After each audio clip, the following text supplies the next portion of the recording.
You see all these baked goods, brownies, muffins, donuts. Favorite nating lahat, di ba? Pero ang taas ng sugar.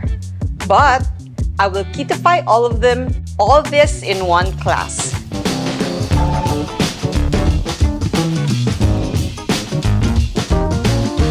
Keto brownies. Moist milk chocolate brownies with tangy cream cheese swirls. Keto baked donuts. My take on the popular favorite. Soft, delectable, and moist with two kinds of glazes. Keto Streusel Muffins. Guilt-free muffins made extra with streusel and glazed toppings. All these only here at the Bailiwick Academy.